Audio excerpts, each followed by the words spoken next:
नमस्कार, स्वराज आर्टमध्ये आपल्या सर्वांचं खूप खूप खूप स्वागत। आज आपण बघूयात घरच्या घरी अतिशय सोप्या पद्धतीने कढईमध्ये भाजलेला चविष्ट असा गुळ आणि कणकेच्या केकची रेसिपी खूप सोपी आहे। केक चवीला अप्रतिम लागतो, खूप खमंग लागतो। चला तर बघूयात आता याची कृती।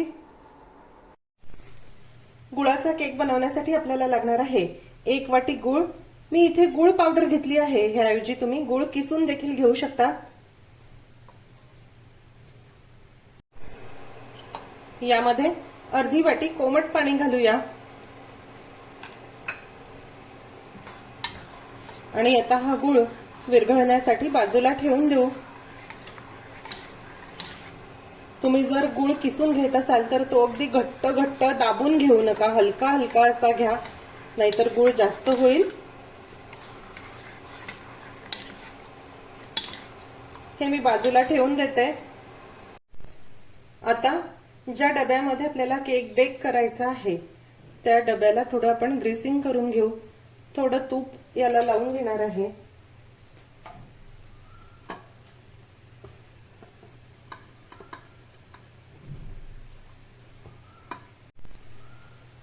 आता यावर थोडी कोरडी कणिक भुरभुरवून घेऊ। तुमच्याकडे जर बटर पेपर असेल तर तो देखील तुम्ही लावू शकता, पण हे अगदी सोपं असं आहे। असं केल्याने केक अगदी सहज सुटतो। ही कणिक आता सर्व तुपावर आपल्याला अशी कोट करून घ्यायची आहे। हे बघा किती छान मी ही कणिक या तुपावर कोट करून घेतली। आता आपण हा डबा बाजूला ठेवून देऊ। आता इथे पसरट कढईमध्ये ही अशी मध्यम आकाराची वाळू मी गरम करायला ठेवली आहे, प्रीहीट करायला ठेवली आहे। आपण आज कढईमध्येच हा केक बनवूया। तुमच्याकडे वाळू नसेल तर तुम्ही याऐवजी मीठ देखील वापरू शकता, पण मी ही वाळू धुवून अगदी स्वच्छ करून ठेवली आहे आणि नेहमी करता केक बेक करण्यासाठी ह्याचा उपयोग करते। वाळूमध्ये भाजलेला केक खूप खमंग होतो। आता यावर अशी जाळी ठेवूया आणि साधारण 5 ते 7 मिनिटांसाठी हे प्रीहीट होण्यासाठी आपण बाजूला ठेवून देऊ। आता इथे एका पसरट भांड्यामध्ये आपण हे गुळाचं पाणी गाळून घेऊया। गुळामध्ये बारीक कचरा असण्याची शक्यता असते, त्यामुळे ते नेहमी करता असं गाळून आपल्याला वापरायचं आहे। गुळाच्या पाण्यामध्ये आता अर्धी वाटी पातळ केलेलं तूप घालूया।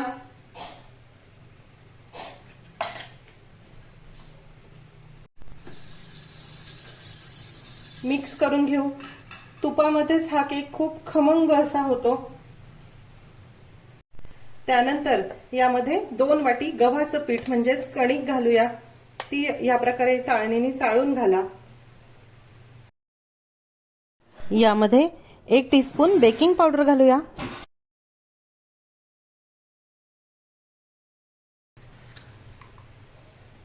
पाव टीस्पून बेकिंग सोडा घालणार आहे।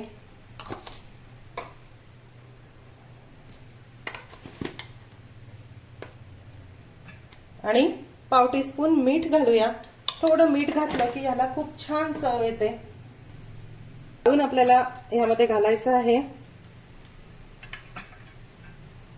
म्हणजे सर्व एकत्र नीट मिक्स होईल।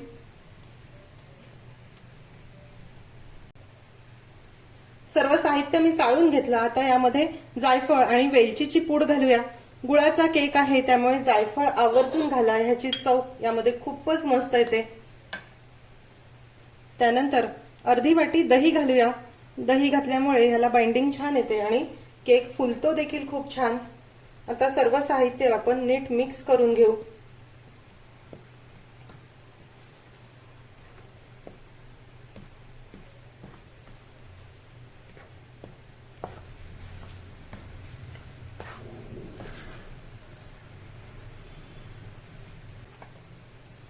हे बघा, हे मी छान मिक्स करून घेतलं।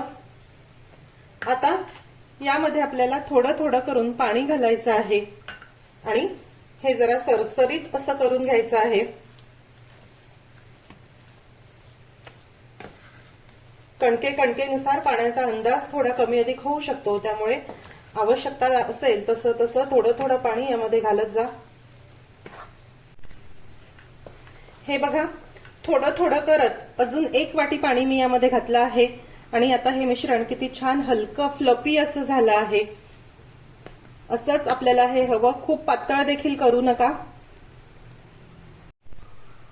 आता इथे ह्या ग्रीस केलेल्या डब्यामध्ये हे मिश्रण आपल्याला घालायचं आहे।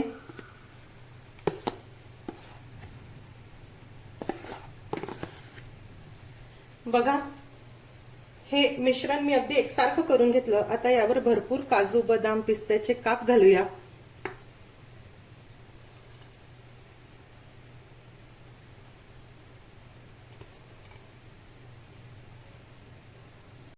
आता हा केक आपण भाजून घेऊ। हे बघा, ही वाळू आणि कढई छान प्रीहीट झाली आहे। आता यामध्ये आपण आपला हा केकचा डबा ठेवूया, ह्यावर झाकण ठेवू। आता मंद आचेवर हा केक आपण अगदी छान खमंग भाजून घेऊ। तुमची कढई किती जाड आहे किंवा किती मोठी किंवा लहान आहे, वाळूचा थर केवढा आहे, जाड आहे, बारीक आहे, किंवा तुमच्या गॅसची फ्लेम अगदीच किती बारीक आहे, त्यानुसार देखील हा केक भाजण्याचा कालावधी थोडा मागे पुढे होऊ शकतो। त्यामुळे 30 मिनिटांनंतर अधनमधन हा केक जरा बघून घ्या। हे बघा, केक किती छान फुलला आहे, मस्त भाजून झाला। आता आपण एक वेळा हा केक चेक करून घेऊया। टूथपिक अगदी क्लीन निघाली आहे, म्हणजे मस्त भाजून झाला। हे बघा, केक मी कढईतून बाहेर काढून ठेवला आहे। आता आपण हा पातळ सुती कापडाने झाकून ठेवू आणि पूर्णपणे गार झाल्यानंतर मी तुम्हाला सोडवून दाखवते। हे बघा, केक जरा गार झाला आहे आणि तुम्ही बघू शकता कडेने अगदी हा असा सुटला आहे। एक वेळा यामध्ये चाकू फिरवून घेऊ, म्हणजे कुठे जर चिकटला असेल तर सहज निघून जाईल।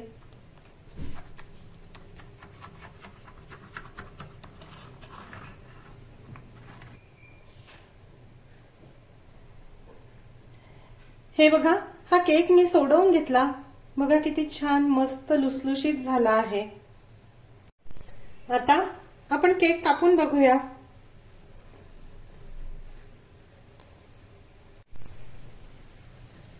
सर्व केक मी कापून घेतला आहे। हे बघा, किती छान सॉफ्ट असा हा केक झाला आहे, अगदी जाळीदार असा झाला आहे। आतमध्ये देखील बघा, अगदी मस्त असं याचं टेक्स्चर आलं आहे। मुलांना डब्यामध्ये देण्यासाठी हा केक बनवून ठेवू शकतात। केक एक वेळा बनवल्यानंतर 2 ते 3 दिवस देखील सहज टिकतो। मस्त अशी रेसिपी आहे, नक्की करून बघा।